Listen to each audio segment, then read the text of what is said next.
आज कितने लोग व्रत हैं? हाथ उठाइए। बोलिए शंकर भगवान की जय। बहुत अच्छी बात है, सोमवार का भी दिन है और भगवान शिव साक्षात विराजमान हैं, इसलिए भगवान शंकर जी ही से ही कथा प्रारंभ करते हैं। जब सब दुनिया को दुख मिलता है तो हम लोग कहां जाते हैं? शिव के दरबार में, शिव के शरण में। थोड़ा इसको बढ़ा दीजिए। हरिओम हरिओम हरिओम।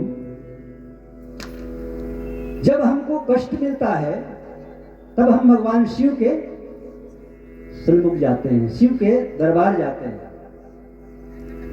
पर एक समय ऐसे आया कि भगवान शिव ही व्याकुल हो गए। भयंकर ताप हुआ भगवान भोलेनाथ जी को, शिव जी को, और इतनी दाह हुई उनके पूरे शरीर में कि उनका संपूर्ण शरीर जलने लगा, दावा नल की तरह। ये बहुत सुंदर कथा है, आप लोग शायद इस कथा को सुने होंगे कि भगवान शिव उस दावा नल में इतना व्याकुल हुए कि भगवान शिव तीनों लोक घूमने लगे। तीनों लोक में भगवान शिव को कहीं उसका उपाय नजर नहीं आया। बहुत सुंदर कथा है। आइए, कथा का प्रारंभ ऐसे होता है कि एक बार भगवान शिव मनोहारी स्वरूप धारण किए हुए थे, क्योंकि भगवान शिव की जो स्वरूप है वो तो बहुत सुंदर है। इसलिए हम लोग गाते हैं ना, कर्पूर गौरम करुणावतारम संसार सारम भुजगेंद्रहारम सदा वसंतम हृदयारविंदे भवम भवामी सहितम नमामि। कपूर के जैसा, और कपूर के जैसे उनके स्वरूप होने के कारण जब शरीर में सर्वांग शरीर पर भभूत लगाते हैं तो भगवान शिव और सुंदर लगते हैं। तो मनोहारी स्वरूप धारण करके भगवान शिव ये धरती पर विचरण कर रहे थे। ऋषियों के आश्रमों की ओर जब गए भगवान शिव, तो उस समय जो ऋषि पत्नियां थी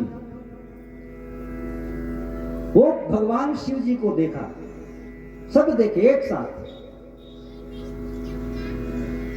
और शिव जी को जब वो सब देखे तो भगवान शिव के प्रति आकर्षित हो गए, आकृष्ट हो गए उनकी सुंदरता को देखकर, क्योंकि मनोहारी स्वरूप था। साधारण सरल सी बात है, कोई भी उनके स्वरूप में रिझ जाते हैं, जैसे कन्हैया के छाया में रिझ जाते हैं। तो सभी ऋषि पत्नियां उनको देख करके आकर्षित हो गई, और जिधर भगवान शिव जा रहे थे मस्ताने चाल पर, उनके पीछे पीछे वो ऋषि पत्नियां भी चलने लगी, माताएं। पर ये दृश्य जैसे ही ऋषियों ने देखा, बोले ये हमारी पत्नियां कहां जा रही हैं, और ये कौन है? इसको हमने कभी पहले देखा नहीं है, कौन है, कहां से आया है? तो ऋषिगण भी भगवान शिव को नहीं पहचाना,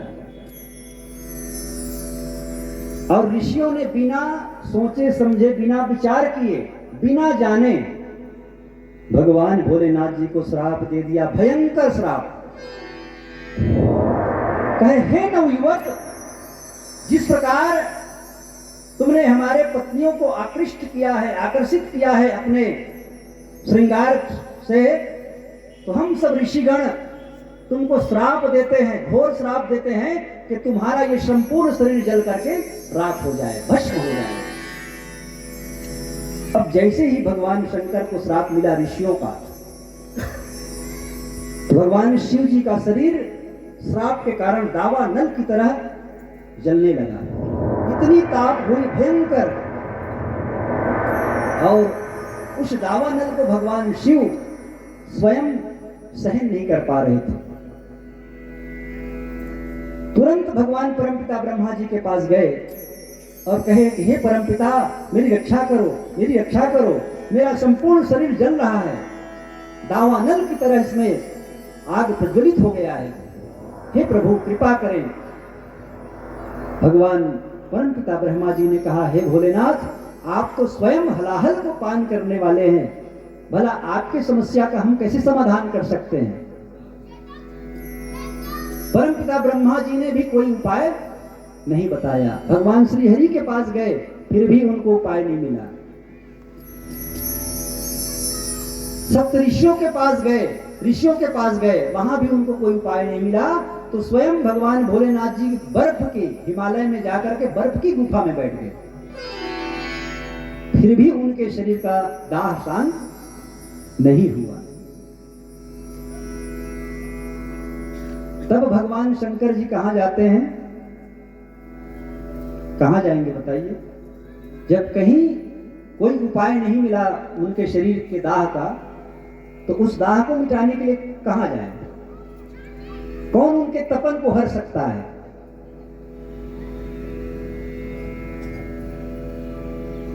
अब ये कथा स्कंद पुराण नागर खंड की कथा है। सबसे बड़ा पुराण है ये, 18 पुराण में 81,000 श्लोक है इस पुराण में, स्कंद पुराण में। क्योंकि सभी पुराण का जो श्लोक संख्या है सबका अलग अलग है। पद्म पुराण और स्कंद पुराण ये दोनों महापुराण हैं। सबसे ज्यादा श्लोक इसमें है, 55,000 पद्म पुराण में है और 81,000 इसमें है। नागरखंड से इस कथा को लिया गया है स्कंद पुराण के। तो उसमें प्रमाण दिया गया है कि भगवान भोलेनाथ जी के शरीर पर जब दाह उत्पन्न हुआ तो भगवान शिव जी तुरंत गोलोक धाम जाते हैं। बोलिए गौ माता की जय। और गोलोक धाम जाते हैं तो वहां जो गोलोक धाम की अधिष्ठात्री है, क्योंकि सब धाम के अधिष्ठात्री होता है ना अलग अलग, स्वर्गलोक के अधिष्ठात्री दूसरा है और गोलोक धाम की अधिष्ठात्री जो है वह माता सुरभि है, जो जिसको आदि गौ माता कहा जाता है। ये सुरभि माता गोलोक धाम की अधिष्ठात्री है और भगवान शिव तुरंत वहीं गए और वहां जाकर के 108 श्लोकों में भगवान शिव ने स्तुति किया है माता सुरभि का। नमो देव्यै महादेव्यै सुरभ्यै च नमो नमः गवां बीज स्वरूपायै जगदम्बे जगदम्बिके पंचगावः समुत्पन्ना मध्ये माने महोदधो तासां मध्ये तु आनन्दा देव्यै तस्मै नमो नमः। भगवान शिव की स्तुति कर रहे हैं। जय जय सुरभि नंदिनी, जय जय कपिला गाय, महालक्ष्मी अवतार मां हम पर हो सहाय। दिव्य रूप भगवान का कामधेनु अभिराम, माता के वरदान से होवे पूर्ण काम। जब भगवान शिव जी ने स्तुति किया तब माता सुरभि कहती है, हे वत्स निराश न हो, चिंता न करो, हमारे पास सब समस्या का समाधान है। संसार में अगर सब ठुकरा दे तो हमारे पास चले आना, क्योंकि जिसको देवता ठुकरा देते हैं ना उसको गौ माता अपना लेती है। देवी देवता के जो देवी देवता में जो चढ़ता है ना, चाहे रुपया चढ़े, पैसा चढ़े, कुछ भी चढ़े, उस धन को हम गौ सेवा में लगा सकते हैं। बड़ा ध्यान पूर्वक सुनेंगे, बहुत बड़ी रहस्य की बात है। अगर देव कार्य से जो धन बचा हुआ है उस धन को आप गौ सेवा में लगा सकते हैं, पर जो गौ सेवा में आया धन है उसको आप देव सेवा में भी नहीं लगा सकते। गाय की जो धन है, गाय का जो अर्थ है, उसको आप देव कार्य में भी नहीं लगा सकते, क्योंकि गायों के हक को खाने का अधिकार देवता के पास भी नहीं है। और इसलिए आज देखिए जहां जहां गौचर भूमि है, शहर में, गांव में, अंग्रेजों ने भी उस गौचर भूमि को हाथ नहीं लगाया था। अंग्रेज राज किए ना, तो आप देखिए तहसीलदार के पास उनका नक्शा है, उसमें गौचर भूमि लिखा हुआ है। अंग्रेजों ने भी उसको टच नहीं किया। सरकार आए, सरकार ने भी उसको किसी प्रकार का उसमें कोई भी हस्तक्षेप नहीं किया। पर आज पूरे शहरवासी, ग्रामवासी ये मिल करके पूरे गौ माता के गौचर को सफाचट कर दिए। अब गाय जाए तो जाए कहां, बताइए कहां जाए? नहीं तो हर गांव में हजारों की संख्या में गोधन होता था। पहले समय में जिसके पास जितनी संख्या में गाय होती थी ना, उसको उतना ही बड़ा आदमी माना जाता था, है ना। गांव में एक शब्द है गौटिया। क्या है? गौटिया। अब आजकल कहते हैं नहीं कहते हैं पता नहीं, पर पहले कहते थे गौटिया। तो गौटिया का अर्थ क्या है? गौ माने क्या है? गाय।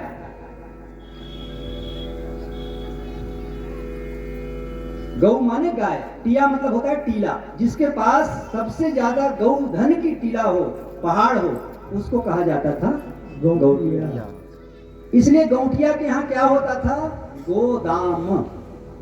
आज भी गोदाम बनता है ना, यहां पर भी है बाजू में। तो गोदाम वही है जहां गौ की कृपा से अन्न इकट्ठा होता था। अब वो अन्न को लाता कौन था? तो बैल देवता, वृषभ देवता। पर आज विज्ञान का अधिकतम के कारण आज बैलों का विनाश हो गया। आज गायों का जो बछड़ा होता है उसको 3 दिन के भीतर कत्ल खाने भेज दिया जाता है। बछड़े का कोई मूल्य नहीं है, कोई उपयोग नहीं है करके जब वो पैदा होता है गाय के गर्भ में, जो बड़े बड़े जो डेयरी चलता है देश विदेश में, 2 दिन 3 दिन के भीतर उस बछड़े को काट के खा दिया जाता है। कोई उनका उपयोग नहीं है। तो ऐसी गौ माता की ये पावन महिमा है। अब वह गोलोक धाम में जाकर के भगवान शिव जब स्तुति किए तो माता सुरभि कहती है, हे वत्स तुम चिंता न करो और तुरंत तुम मेरे उदर भाग में प्रवेश करो। गौ माता ने अपने मुख को खोला और भगवान शिव जी छोटा सा स्वरूप धारण करके गौ माता के मुख मार्ग से उनके उदर भाग में प्रवेश किए हैं। बोलिए गौ माता की जय। इसलिए गौ माता सुरभि को भगवान शिव की माता कहा गया है। माता रुद्राणाम, रुद्र की माता कहा गया है। बहुत लोग कहते हैं कि भगवान शिव के जन्म की कथा ही नहीं है। क्यों नहीं है? माता सुरभि के गर्भ में भगवान शिव जी 9 माह तक विराजमान है। माता सुरभि के गर्भ में जैसे ही प्रवेश किए भगवान शिव ने, तो उनके दाह धीरे धीरे धीरे धीरे मिटने लगा। क्योंकि गाय के गोबर में वो क्षमता है, जैसे एक खुजली कराने वाला एक फल होता है ना, क्या बोलते हैं उसको? केमाच। आपके ऊपर भगवान न करे कोई केमाच कभी लग जाए तो पूरे मेडिसिन में कोई दवाई नहीं है जो आपके केमाच का इलाज कर दे, है क्या? कोई दवाई नहीं है ये केमाच का। एक और होता है भेलवा। ये दोनों खुजली करने वाले। केमाच लग गया है तो कोई उपाय नहीं है, केवल उपाय एक ही है, आप गाय के गोबर को लगा लें और 10 मिनट 15 मिनट के भीतर पूरा खत्म खुजली।